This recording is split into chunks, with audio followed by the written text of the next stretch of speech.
Assalamualaikum warahmatullahi wabarakatuh. Perkenalkan, nama saya Bilkis Natasha Febrianti dengan NIM C1C021220 dari R12.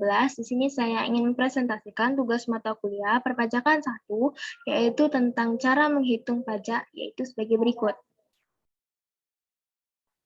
Yang pertama, kita akan membahas tentang cara menghitung pajak.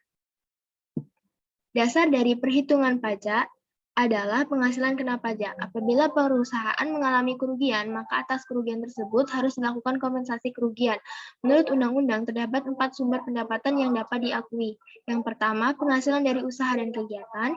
Yang kedua, penghasilan dari modal. Lalu yang ketiga, penghasilan dari pekerjaan dalam hubungan kerja dengan pekerjaan bebas. Lalu yang terakhir, yaitu penghasilan lain-lain seperti pembebasan utang, hadiah, dan sebagainya. Lalu yang kedua ada kompensasi kerugian pajak. Kompensasi kerugian pajak merupakan sebuah skema untuk ganti rugi yang dilakukan oleh wajib pajak orang pribadi maupun wajib pajak badan yang mengalami kerugian dalam hal pembukuan. Perhitungan pajak ini berfungsi untuk segala informasi keuangan yang ada di suatu perusahaan yang kemudian nantinya akan diberikan kepada otoritas pajak untuk tanda kepatuhan pajak perusahaan tersebut, di mana atas hasil perhitungan tersebut wajib pajak akan mengetahui apakah mengalami kerugian fisikal atau tidak. Kompensasi kerugian sendiri terbagi menjadi dua, yaitu kompensasi kerugian vertikal dan kompensasi kerugian horizontal untuk sebuah perusahaan yang mempunyai lebih dari satu jenis unit usaha. Yang pertama, kita akan membahas tentang kompensasi kerugian vertikal. Menurut pasal 6 ayat 2, Undang-Undang Pajak Penghasilan mengatur bahwa apabila penghasilan bruto setelah pengurangan sebagaimana dimaksud pada pasal 6 ayat 1 didapat kerugian tersebut dikompensasikan dengan penghasilan mulai tahun pajak berikutnya, berturut-turut sampai dengan 5 tahun. Contoh perhitungannya adalah sebagai berikut. PT Matahari mengalami kerugian fisikal sebesar 1 miliar rupiah di tahun 2015. Dalam 5 tahun berikutnya, laba rugi fisikal PT Matahari adalah sebagai berikut. Untuk tahun 2016, laba fisikalnya 300 juta rupiah. Untuk tahun 2017, laba fisikalnya sebesar 200 juta rupiah. Untuk tahun 2018, rugi fisikal sebesar 100 juta rupiah. Dan untuk tahun 2019, laba fisikalnya sebesar 100 juta rupiah. Dan terakhir tahun 2020, laba fisikalnya sebesar 50 juta rupiah. Maka kompensasi kerugian dilakukan sesuai dengan rincian sebagai berikut. Rugi fisikal tahun 2015 sebesar 1 miliar rupiah, dikurangkan dengan laba fisikal tahun 2016 sebesar 300 juta rupiah, sehingga sisa rugi fisikal tahun 2015 sebesar 700 juta rupiah. Lalu dikurangkan lagi dengan laba fisikal tahun 2017 sebesar 200 juta rupiah, sehingga sisa rugi fisikal tahun 2015 tersisa 500 juta rupiah. Pada tahun 2018 tidak bisa dikurangkan, sehingga sisa rugi fisikal tahun 2015 sebesar 500 juta rupiah tetap, lalu bisa dikurangkan pada tahun 2019 sebesar 100 juta rupiah, sehingga sisa rugi fisikal tahun 2015 sebesar 400 juta rupiah. Lalu yang terakhir, laba fisikal tahun 2020 dikurangkan dengan sisa rugi fisikal tahun 2015, sehingga tersisa sebesar 300 juta rupiah.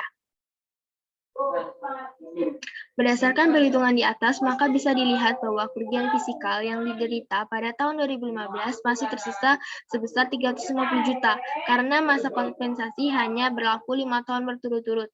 Maka sisa kerugian ini tidak bisa dikompensasikan lagi, sehingga sisa 350 juta rupiah tersebut dikatakan hangus. Rugi fisikal yang diderita pada tahun 2018 sebesar 100 juta rupiah tidak dapat digabungkan dan hanya boleh dikompensasikan dengan laba fisikal di tahun 2021, 2022, dan 2023. Hal ini karena jangka untuk waktu kompensasi kerugian dimulai pada tahun 2018 hingga tahun 2023. Lalu yang selanjutnya ada kompensasi kerugian horizontal untuk sebuah perusahaan yang mempunyai lebih dari satu jenis unit usaha. Menurut penjelasan pasal 4 ayat 1 Undang-Undang Pajak Penghasilan menjelaskan bahwa karena undang-undang ini menganut penghasilan dalam arti luas, maka semua jenis penghasilan yang diterima atau diperoleh dalam 1 tahun pajak digabungkan untuk mendapatkan dasar pengenaan pajak. Dengan demikian, apabila dalam 1 tahun pajak suatu usaha atau kegiatan menderita kerugian tersebut dikompensasikan dengan penghasilan lainnya, yaitu kompensasi horizontal, kecuali Usaha yang menderita kerugian tersebut dikenai pajak dengan tarif yang bersifat final atau dikecualikan dari objek pajak. Kerugian cabang di luar negeri tidak boleh dikompensasikan dengan penghasilan dalam negeri, atau kerugian yang diderita di luar negeri karena kerugian tersebut akan dikompensasikan secara vertikal di luar negeri. Berikut adalah contoh dari perhitungan kerugian horizontal. PT X pada tahun 2015 menyelenggarakan usaha biro perjalanan, usaha kuliner, dan taksi. Hasil usaha selama 2015 masing-masing adalah sebagai berikut. Asumsi peredaran usaha di atas 50 miliar rupiah. Usaha biro perjalanan memperoleh untung sebesar 400 juta rupiah, usaha kuliner rugi 800 juta rupiah, dan usaha pertaksian untung 200 juta rupiah. Maka kompensasi yang dapat dilakukan adalah sebagai berikut. Untuk biro perjalanan umum, untung 400 juta rupiah. Lalu untuk usaha konstruksi rugi sebesar 800 juta rupiah. Lalu untuk pertaksian, untung sebesar 150 juta rupiah. Sehingga dikurangkan semua, sehingga rugi usaha pada tahun 2015 sebesar 200 juta rupiah. Maka pada tahun 2015, perusahaan tidak membayar pajak atau pajak nihil. Kerugian tahun 2009 sebesar 20 juta rupiah tersebut dapat dikompensasikan atas keuntungan yang mungkin diperoleh pada tahun berikutnya berturut-turut selama 5 tahun. Lalu yang selanjutnya kita akan membahas tentang norma penghitungan pajak. 1. Pengertian norma perhitungan pajak. Norma perhitungan pajak adalah pedoman untuk menentukan besarnya penghasilan neto yang digunakan untuk menghitung besarnya pajak penghasilan terutang yang harus dibayar oleh wajib pajak. Norma perhitungan ini bertujuan untuk menyederhanakan perhitungan untuk mencari penghasilan neto. Norma perhitungan pajak sendiri terbagi menjadi dua, yaitu norma perhitungan umum dan juga norma perhitungan khusus. Norma perhitungan umum adalah norma yang berlaku untuk wajib pajak orang pribadi yang menjalankan usaha atau melakukan pekerjaan bebas yang pengeluaran brutonya setahun kurang dari 4,8 miliar. Lalu untuk norma perhitungan khusus adalah presentase tertentu dari peredaran atau penghasilan bruto untuk menghitung penghasilan neto dari wajib pajak tertentu yang tidak dapat dihitung berdasarkan ketentuan umum penghitungan pajak perhitungan penghasilan kena pajak. Lalu yang selanjutnya yaitu syarat penerapan norma perhitungan pajak sebagai berikut. Yang pertama ada wajib pajak adalah orang pribadi yang memilih menggunakan norma penghitungan diwajibkan memberitahukan kepada KPP setempat selambat-lambatnya akhir bulan Maret dari tahun pajak yang bersangkutan. Lalu yang kedua, penghasilan neto dihitung dengan mengalihkan angka persentase yang tercantum dalam norma dengan jumlah peredaran usaha atau penghasilan bruto dari pekerjaan bebas setahun, biaya-biaya tidak lagi diperkenankan untuk dikurangkan. Khusus untuk wajib pajak orang pribadi, penghasilan neto masih diperkenankan untuk dikurangkan dengan PTKP. Lalu yang terakhir, bagi wajib pajak yang memiliki lebih dari satu usaha, maka penghitungan penghasilan netonya harus dikalikan dengan memperhatikan masing-masing jenis usaha dan tempat usaha. Sesudah itu, penghasilan neto tersebut dijumlahkan. Lalu yang terakhir, kita akan bahas tentang cara menghitung pajak dengan norma penghitungan pajak. Berikut adalah contoh soal dengan penerapan norma penghitungan pajak. Wajib pajak A kawin dan mempunyai 3 orang anak. Ia menjalankan usaha kantor akuntan publik di Jakarta yang juga memiliki usaha kantor hukum di Solo. Sehingga didapatkan informasi peredaran usaha kantor hukum di Solo sebesar 150 juta rupiah. Untuk peredaran usaha kantor akuntan publik di Jakarta sebesar 250 juta rupiah. Penghasilan neto dihitung sebagai berikut.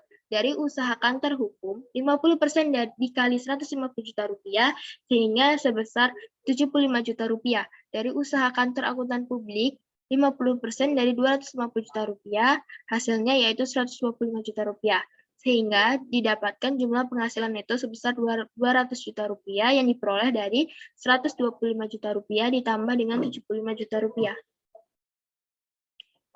Sehingga dapat diketahui rumus untuk mencari penghasilan kena pajak yaitu penghasilan neto dikurangi dengan penghasilan tidak kena pajak, yaitu sebagai berikut.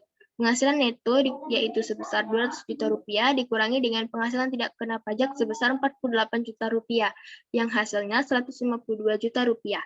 Pajak penghasilan yang terutang 5% dikali 50 juta rupiah sebesar 2.500. Lalu 15% dari 102 juta rupiah sebesar 15.300.000 rupiah. Sehingga jika dijumlahkan sebesar Rp17.800.000 dengan catatan angka 50% untuk usaha kantor akuntan publik. Lihat di kode 69200.